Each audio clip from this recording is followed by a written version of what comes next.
స్తోత్రం. హల్లెలూయా, హల్లెలూయా.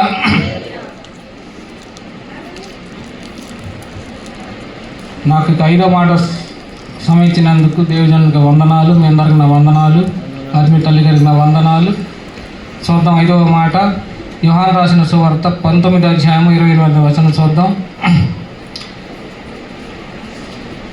యోహాను 19:28.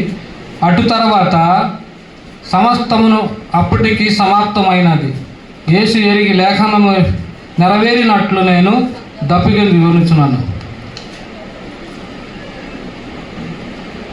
యేసు దప్పిక అంటే దాహము, దాహము అంటే దాని ముందు లేఖనము నెరవేరినట్లు నేను దప్పిక కొలుచున్నాను. మనం రెండు రకాలుగా ఆలోచించుకోవాలి. ఒకడు మనకి యేసుక్రీస్తు వారు మానవ రూపంగా ఈ లోకంకి వచ్చాడు కాబట్టి ఒక రకంగా దప్పిక కొనుచు తప్పు లేదు. ఎందుకంటే ఉదయం 9 కాడ నుండి 3 దాకా కూడా నానా హింసలు చేసి ఉన్నారు. మొల కిరీటము, కొరడాలను కొట్టడం, ఇవన్నీ చాలా వేదన పడి ఉన్నాడు. దాహము అది వాస్తవం ఎవరికైనా సరే మానవ రూపం ఉన్నప్పుడు. అయితే దేవుడు అంటున్నాడు దాహము అంటే ఆయన కోరిక ఏంటంటే ఏదో ఒక మినరల్ వాటర్ లేకపోతే ఏదో ఈ లోక సంబంధమైనా సరే పెప్సీ థమ్సప్ ఇస్తే నేను కొద్ది క్షణాల్లో నేను సిల్వలో ఉంటాను అని ఆయన కోరిక కాదు. కానీ ఆయన దాహం వేస్తుంది. అది శారీరకమైన దాహమా లేదా ఆత్మీయపరంగా దాహమా అని మనం అర్థం చేసుకోవాలి.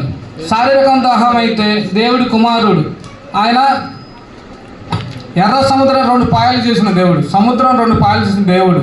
ఆయనకి దాహం వేయటం మనం అనుకున్నాం కాదు. ఇశ్రాయేలు ప్రజలు నడిపించినప్పుడు బండల నుంచి నీళ్లు రప్పించాడు. కొన్ని లక్షల మంది తాగి తృప్తి పొందారు.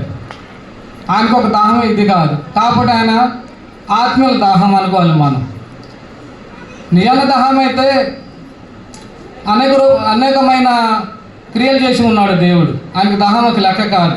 ఆయన ఆకలి దాహము తీర్చగలడు.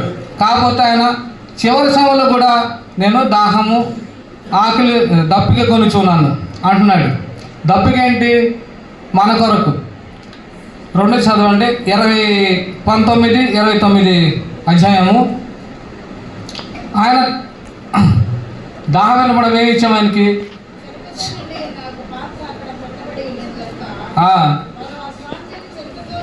నింపి అందించారు. చిరకను, సేటి చిరకను ఆయనకి మనం ఇచ్చి ఉన్నాము. ఆయన దాహం వేసిన వాడు మన సేటి చిరక నాకు ఇచ్చి ఉన్నాము. మనం తృప్తిపరిచామా? లేదు.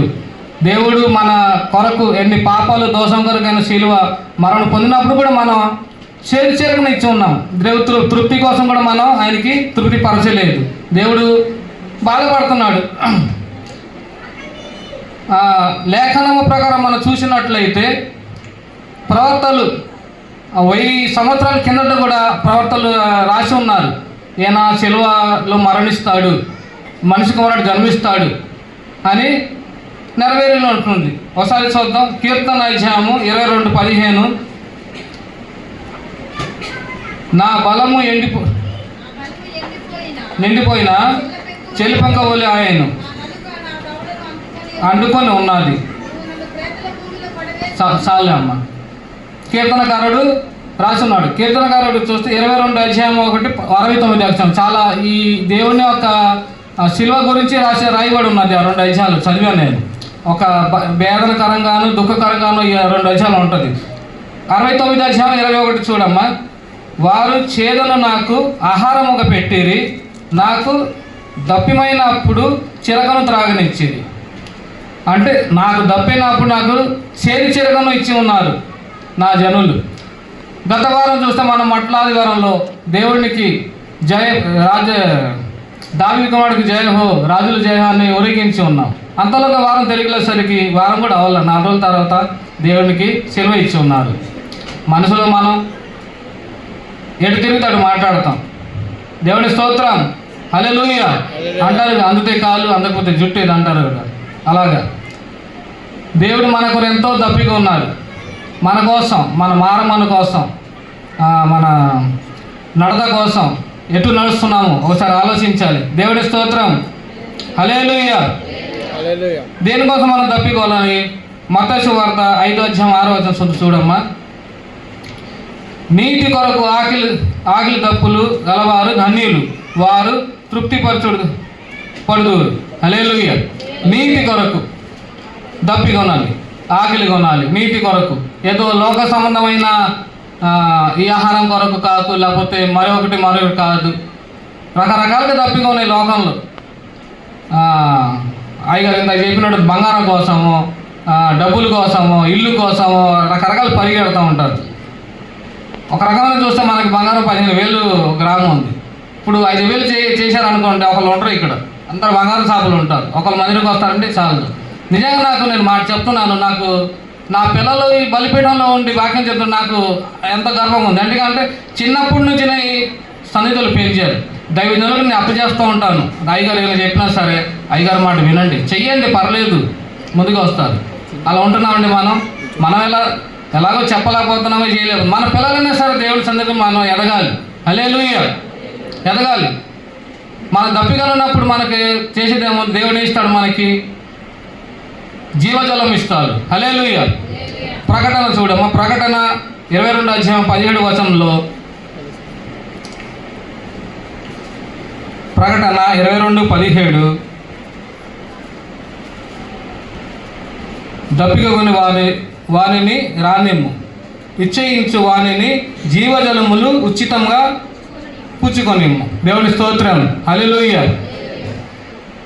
దప్పికొన్నప్పుడు మనం జీవజలం కోసం ఎక్కడికి వెళ్ళాలి? సన్నిధికి వెళ్ళాలి, దేవుడి దగ్గరికి వెళ్ళాలి.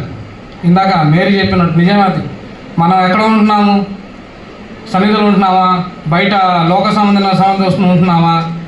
అలా ఏమన్నా ఆలోచించి దేవుడు సన్నిధిలో నడవలసిన ఉన్నారు. దేవుడు మనకి ఎలాగైతే మన కోసం తప్పికొని ఉన్నారు, మనం కూడా అలాగ తప్పికొని ఉండాలి. చేతి చెరక మన ఇచ్చి ఉన్నాడు, కానీ దేవుడు మనకి చేతి చెరక ఎవడు? జీవజలములు ఇస్తాడు. హల్లెలూయా. జీవజలం ఇస్తాడు. మనకి ఏం కావాలని ఇస్తాడు. మనకు చేయాల్సింది ప్రార్థన. మనం ఉండాల్సింది ప్రేమతో ఉండాలి, తగ్గించుకొని ఉండాలి. హల్లెలూయా. దైవజనులు ఏమైనా చెప్తే అది మంచి కొరకు చెప్తాడు మనకి, మనం వినాలి. హల్లెలూయా. కాబట్టి మనం దప్పిక కొని వారిలాగా మనం ఉండాలి. ఎప్పుడు దేవుడు ఆజ్ఞను మనం పాటిస్తూ ఉంటే మనం ఒక మంచి మార్గంలో నడుచుకునే వారు అవుతాము. దేవుడి స్తోత్రం. హల్లెలూయా. ఇంతలో నా మాట ముగిస్తున్నా. దేవుడి స్తోత్రం. మీ అందరికీ నా వందనాలు. హల్లెలూయా.